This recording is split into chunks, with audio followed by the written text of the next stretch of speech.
வணக்கம். ஒரு நாளைக்கு முன்னாடி ஒரு 40 ஃபேமிலி ஒரு ஃப்ளைட்டில் உட்கார்ந்துருக்குறாங்க. அவங்க என்ன பண்ணியிருக்கிறாங்க அப்படின்னா, ஃப்ளைட்டு கிளம்புறதுக்கு சில நிமிடங்களுக்கு முன்னாடி இல்லை நாங்கள் வெளியே போயிடுறோம் அப்படின்னு சொல்லிட்டு அந்த பயணத்தை ரத்து செய்துவிட்டு வெளியே கிளம்பியிருக்கிறார்கள்.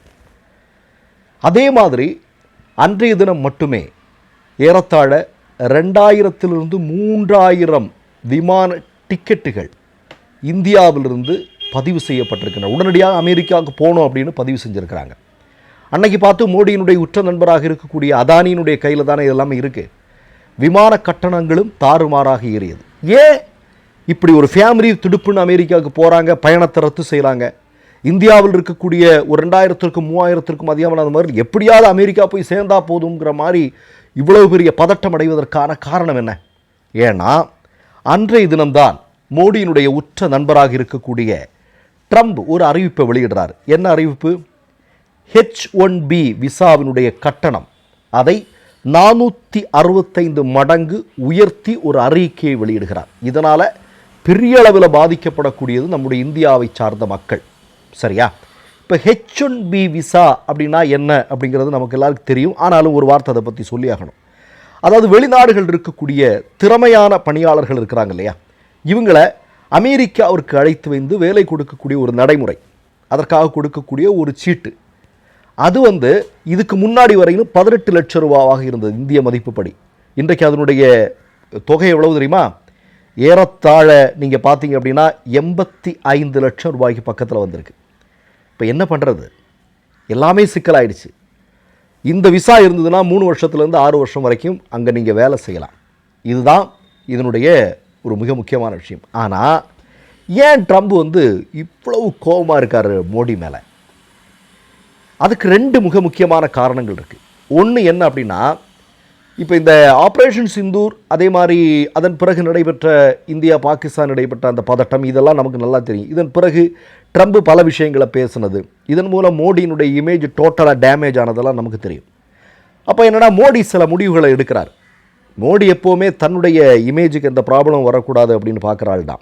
இந்தியாவில் இருக்கக்கூடிய மக்கள் எப்படியானா அவருக்கு என்ன கவலை? அதை பற்றிலாம் ஆர்எஸ்எஸ்காரன் என்னைக்கு கவலைப்பட்டிருக்கானா? இப்போ மோடி என்னென்னா சில முடிவுகளை எடுக்கிறார்.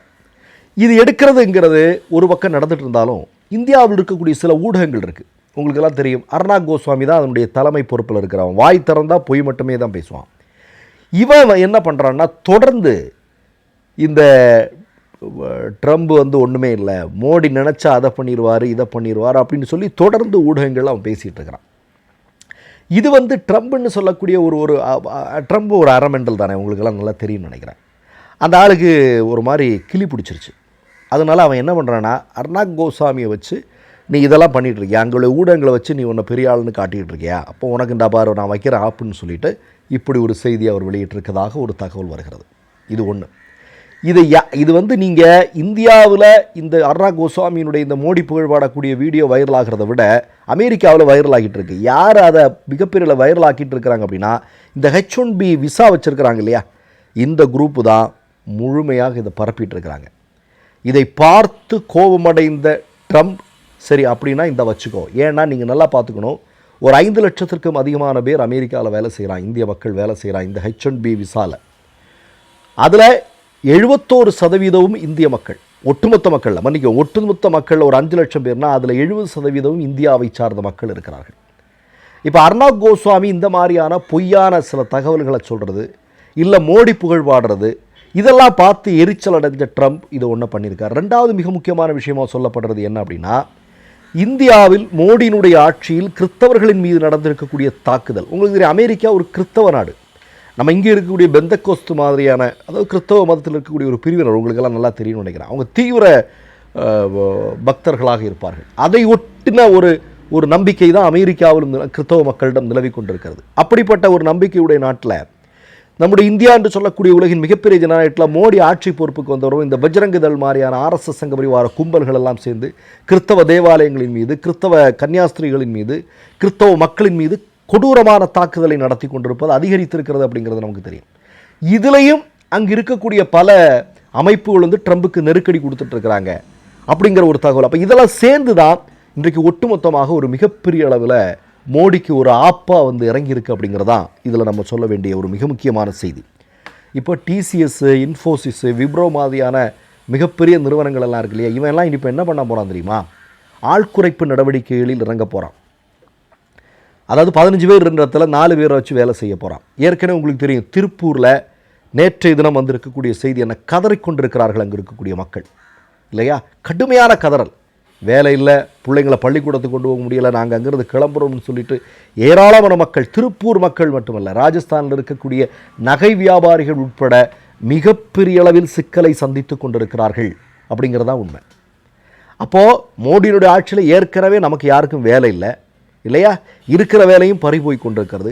இப்போ அமெரிக்காவினுடைய அதிபராக இருக்கக்கூடிய ட்ரம்ப் எடுத்திருக்கக்கூடிய முடிவினால் இன்னும் மிகப்பெரிய அளவில் சிக்கல், அது இப்போ இல்லை, இன்னும் 2 மாதம் கழிச்சு இன்னும் மிகப்பெரிய சிக்கலை இந்தியா சந்திக்கவிருக்கிறது அப்படிங்கிறதா உண்மை. அப்போ இவ்வளவு மோசமான நிர்வாகமுடைய ஒரு நபரை நம்முடைய இந்திய வரலாற்றில் யாரும் பார்த்துருக்க மோடியினுடைய டிப்ளமசி என்று சொல்லக்கூடிய விஷயம் அவ்வளோ பெரிய தோல்வியை சந்தித்திருக்கிறோம். மோடிக்கு ஒன்றுமே தெரியலங்க. இவ்வளவு பலவீனமான பிரதமரை இந்தியா சந்தித்ததில்லைன்னு ராகுல் சொல்கிறதுல என்ன தவறு இருக்க முடியும்? மிகச்சரியான உண்மை, 100% உண்மை. இந்திய மக்கள் சொல்கிறாங்க இவ்வளவு பலகீன. ஆர்எஸ்எஸில் எவன் வந்தாலுமே அப்படி தான் இருப்பான். ஆர்எஸ்எஸ்காரன் சுட்டி காட்டி ஒருத்தனை இந்த மாதிரி பொறுப்பில் கொண்டு வச்சா அவர்கள் எல்லோருமே இப்படித்தான் இருப்பார்கள் என்பதற்கு மோடி ஒரு மிக முக்கியமான உதாரணம். மொத்தத்தில் எல்லா அடித்தளமும் நொறுங்கிட்டு இருக்குங்க. இதில் வேற இன்னைக்கு நீங்கள் என்ன சொல்கிறான், 8 ஆண்டுகளில் இந்திய மக்கள்கிட்ட இருந்து 55 லட்சம் கோடி ரூபாயை ஆட்டையை போட்டவங்க தான் மோடி, நிர்மலா சீதாராமன். இப்போ நவராத்திரிக்கு சிறப்பு பரிசு கொடுக்க போகிறாங்களாம். எப்படி? இந்திய மக்களுக்கு 2 லட்சம் கோடி சேமிப்பு. எது? ஜிஎஸ்டி மூலம் 55 லட்சம் கோடி ரூபா கொள்ளையடிச்சதுக்கு நவராத்திரி தினத்தில் உங்களுக்கு சிறப்பு பரிசு கொடுக்கும். உங்கள் சிறப்பு பரிசெல்லாம் பார்த்து எங்களால் தாங்க முடியலை சாமி, சரியா? நாங்கள் அவ்வளோ, அதாவது ஒரு ஒரு ஒரு ஒரு கோபத்தின் உச்சகட்டத்தில் இருக்கிற நாங்கள் அந்த அளவுக்கு கொடுமைகளை நாங்கள் அனுபவித்து கொண்டிருக்கிறோம்.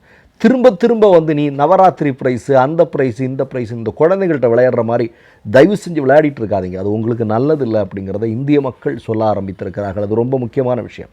இது மட்டுமாங்க, நீங்கள் பார்த்தீங்க அப்படின்னா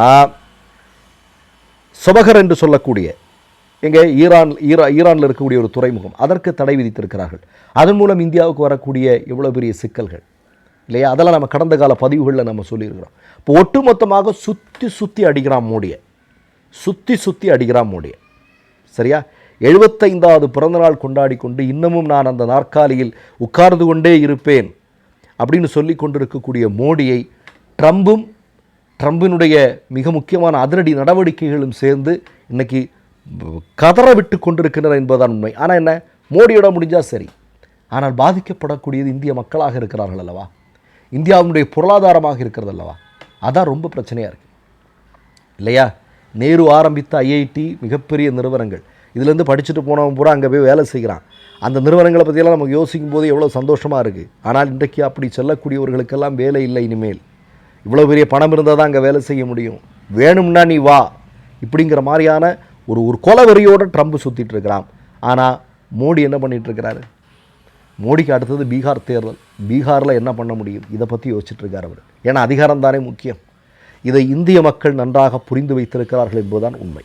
மற்றொரு நிகழ்வில் சந்திப்போம். நன்றி, வணக்கம். மை நேம் இஸ் ரெட் சேனலை சப்ஸ்கிரைப் பண்ணிக்கோங்க. அதுக்கப்புறமா பக்கத்தில் இருக்கிற ஜாயின் பட்டனை கிளிக் பண்ணீங்கன்னா ஒரு நியூ பேஜ் ஒன்று ஓப்பன் ஆகும். அதுலேயும் ஜாயின் பட்டனே கிளிக் பண்ணிக்கோங்க. அதில் பார்த்தீங்கன்னா credit R debit card options இருக்கு. இதில் உங்களுக்கு விசா, மாஸ்டர் கார்டு, ரிப்பே அப்படின்னு 3 ஆப்ஷன்ஸ் கொடுத்துருக்காங்க. அதில் நீங்கள் எந்த கார்டு சூஸ் பண்ணுறீங்களோ அந்த கார்டோட நம்பர் என்டர் பண்ணிக்கோங்க. அப்புறமா கார்டோட வேலிடிட்டி மந்த் அண்ட் இயரை டைப் பண்ணிக்கோங்க. அடுத்தபடியா உங்க கார்டோட பின்னால சிவிசி கோடுன்னு சொல்லிட்டு 3 நம்பர்ஸ் கொடுத்துருப்பாங்க. அந்த நம்பர் இதில் என்டர் பண்ணிக்கோங்க. அப்புறமா அட்ரஸ் அண்ட் இன்ஃபர்மேஷன் என்டர் பண்ணிட்டு பைங்கிற பட்டனை கிளிக் பண்ணிக்கோங்க. ஒருவேளை உங்க கார்டு நம்பர் இன்வாலிட்னு காமிச்சிச்சுன்னா உங்க கார்டுல இன்டர்நேஷனல் யூசேஜை எனேபிள் பண்ணுங்க.